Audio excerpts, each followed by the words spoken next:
सौतेले पिता। मेरे पापा मुझसे बहुत प्यार करते थे, लेकिन जब मैं छोटी थी 9 साल की, वो एक एक्सीडेंट में चल बसे।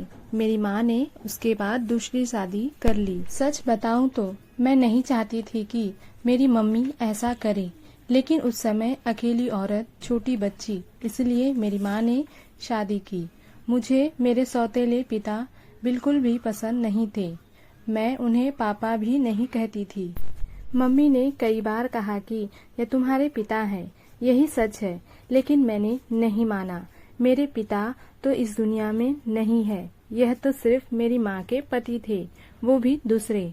उनसे मेरा एक छोटा भाई भी है। वो एजेंसी का काम करते थे और अक्सर टूर भी किया करते थे। मेरे सौतेले पिता जब भी मुझसे बात करते या पास आते, मैं उनसे बात भी नहीं करती।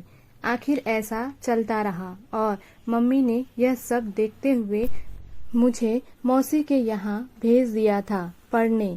मेरा ज़्यादातर समय वहीं निकला करता था। पढ़ाई के बाद मुझे एक लड़के जिग्नेश से प्यार हो गया था। जिग्नेश नया नया ही हमारे शहर में आया था और मौसी के घर के पास ही रहने भी आया था। करीब 7 महीने में ही मैं जिग्नेश को प्यार करने लगी थी। मैंने सोच लिया था कि शादी उसी से करूंगी। वो उम्र में करीब मुझसे 5 साल बड़ा था, लेकिन प्यार में यह सब कहाँ देखा जाता है। मैंने मेरी माँ को बता दिया कि मैं जिग्नेश से शादी करना चाहती हूँ। मेरी माँ ने बोला ठीक है, जिग्नेश को मिलने के लिए मेरे घर बुलाया। जिग्नेश अनाथ था और रिश्तेदार नहीं थे, इसलिए वो खुद मेरे घर हमारी शादी की बात करने गया। मुझे बस मेरी माँ की हाँ चाहिए थी। पिता से मुझे कोई मतलब नहीं था, लेकिन वो भी वही थे जब जिग्नेश आया था। माँ को लड़का पसंद आ गया। मैं खुशी थी। जिग्नेश चला गया और मम्मी भी कुछ काम से बाहर गई।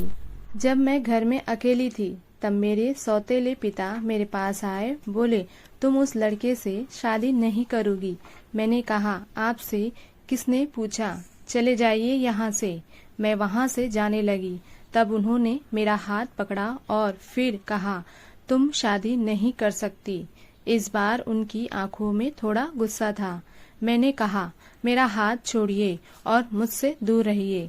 मैं अपने कमरे में गई और दरवाजा बंद कर लिया।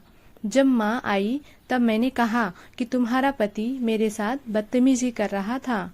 माँ ने कहा, चुप रहो, कुछ भी उनके बारे में मत बोलो, वो हमेशा तुम्हारा भला सोचते हैं।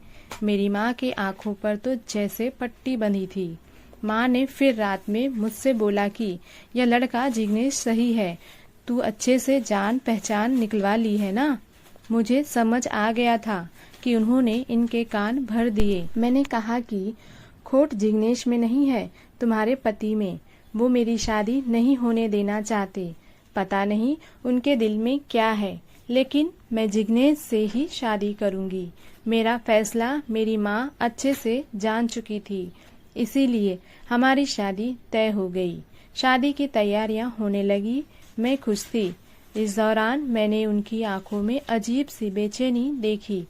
मुझे साफ दिखाई दे रहा था कि वो नहीं चाहते कि मेरी शादी हो। आखिर कौन बाप ऐसा सोचेगा, लेकिन वो पिता नहीं थे।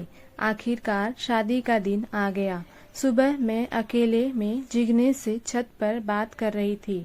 जैसे ही मैंने फोन रखा, मेरे मुंह पर किसी ने पीछे से रुमाल रखा और मैं बेहोश हो गई। जब मुझे होश आया तब मैं एक कमरे में एक बिस्तर से बंधी थी। मेरा मुंह भी बंद था। मेरी शादी वाले दिन मुझे यहाँ कौन उठाकर लाया? थोड़ी देर बाद कमरे का दरवाजा खुला और सामने थे मेरे सौतेले पिता। उन्होंने मेरे साथ यह किया था, पर आखिर वो मुझे यहाँ क्यों उठाकर लाए? मुझे वो पसंद नहीं थे, लेकिन वो इस हद गिरते हैं मुझे नहीं पता था। ऐसा तो मैंने उनके बारे में नहीं सोचा था। मैं यही सब सोच रही थी। तब वो बोले, मैं तुम्हारी शादी उस लड़के से नहीं होने दूंगा। वो खाना लेकर आए थे। उन्होंने मेरा मुंह खोला। मैंने कहा कि क्या चाहते हो तुम? मेरी शादी से इतने परेशान क्यों हो? मुझे यहाँ बांध कर रखा है। यही है तुम्हारा असली चेहरा। मेरी आवाज तेज होती देख उन्होंने मेरा मुंह वापस बांध दिया। आज रात मेरी शादी थी और रात को मैं यहाँ इस कमरे में बंद हूँ। मेरे आंखों से लगातार आंसू निकले जा रहे थे। मैं सोच रही थी कि सारी गलती माँ की है जो इस आदमी से शादी कर ली।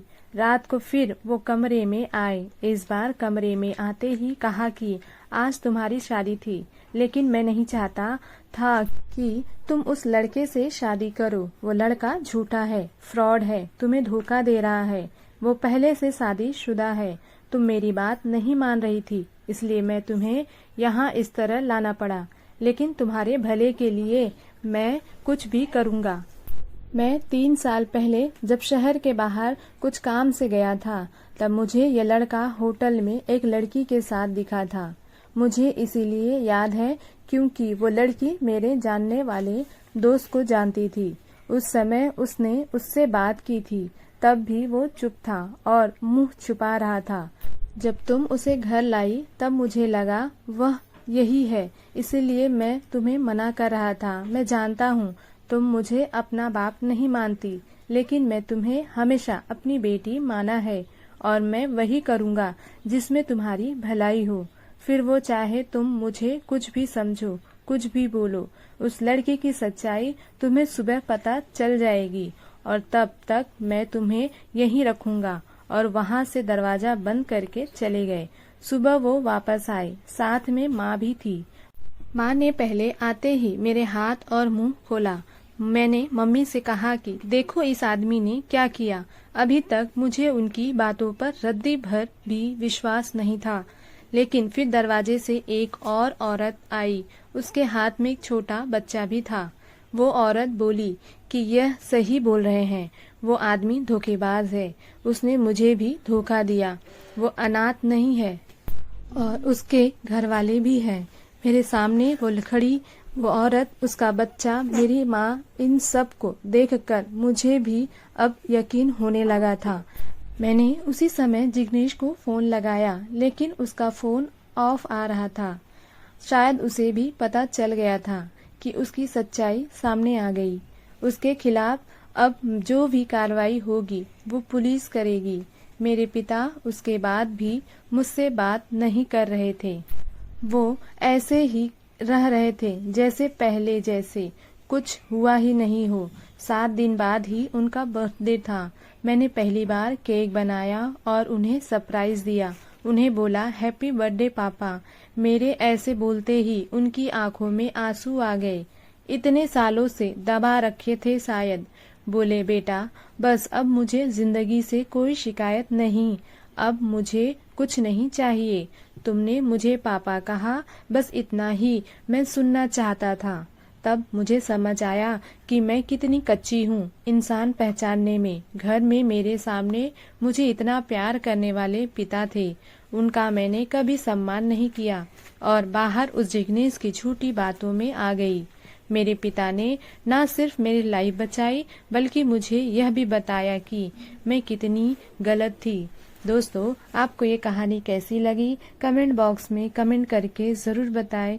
वीडियो अच्छी लगे तो एक लाइक जरूर करें। फिर नहीं हो तो चैनल को सब्सक्राइब कर लें, जिससे आपको लेटेस्ट अपडेट मिलती रहेंगी। वीडियो देखने के लिए धन्यवाद।